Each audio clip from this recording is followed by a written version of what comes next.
Donald Trump has pulled federalized troops from the National Guard from the Democrat-run hellholes here in the United States after, of course, a string of humiliating legal defeats. Trump has pulled the National Guard from LA. He has pulled the National Guard from Chicago, and he's pulled them from Portland. So National Guard troops, after repeatedly being told by the courts, you can't do this, it's a violation of the Posse Comitatus Act, buddy, Trump finally, quietly withdrew them. That's a big win.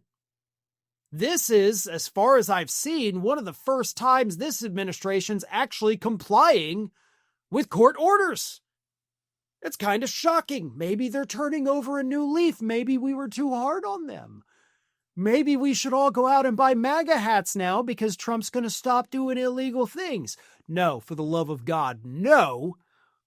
I think they just finally realized that, court opinions aside, they were losing in the court of public opinion. And that is what Trump does care about.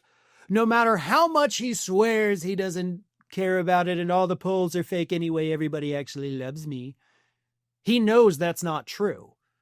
He knows that he was losing support. He knows that his deployment of National Guard troops, even though initially supported by a slim majority, is now hated by most of the country. Most of the country, according to the polls, believe that he has gone too far, believe that he has abused his power, believe that he is weaponizing the federal government. And that is why he withdrew these National Guard troops. Honestly, it has nothing to do with the court orders. He doesn't care about court orders. Nobody in this administration does, and they have proven that to us repeatedly.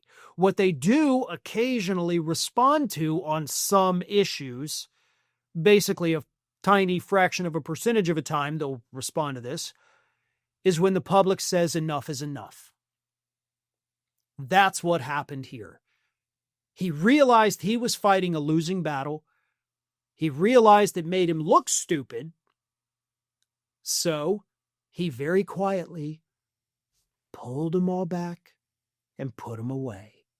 Didn't tell anybody, because obviously that's an admission of defeat, which Trump cannot do, which is why we still have the tariffs. But this is a win, and it's something that should be celebrated. Here's a comment from Rhiannon. It says, did you all hear about how ICE went into a gathering, I think it was a horse race, rounded up everyone, including 375 American citizens, and zip-tied them and detained them? Yes, I did. I did hear that. That was insane, what happened at that racetrack. ICE pulling out of Minnesota, supposedly only a fraction of them. There were over 3,000 ICE agents in Minnesota, and they're only pulling out like 700. Narcissists can't ever admit defeat. And yeah, that is exactly what we have with Trump. His narcissism, his, clinical narcissism, I believe, prevents him from ever admitting that anything he ever did was wrong. And so that is why a lot of these decisions that he has made, tariffs specifically, he'll never undo them voluntarily, because to do that would be an admission of defeat. But that's why he's been able to back off. He'll go on True Social and be like, I had a great talk with this leader from another country that I don't even know where it is. But we had a talk, and so I've decided I'm going to not do the tariffs for now. Because they were nice to me. Because they gave me everything I wanted. Which, of course, is not the case ever. He gets played, and then he's like, great, I could use this as an excuse to not do the thing that I know is really, really bad. Scotty Music says the withdrawal of the troops is a win, yes, but a big win would be holding all this regime responsible for their unconstitutional behavior.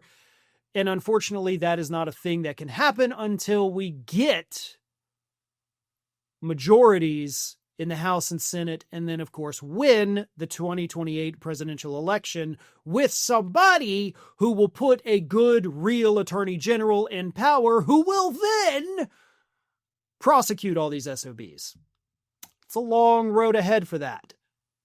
Like, it will be 5 to 10 years before we see real justice for the things these people have done. So until then, we'll celebrate the smaller victories. Thanks for watching, and if you are not already subscribed to the channel, please do so, and do not forget to like and comment and share widely among your friends.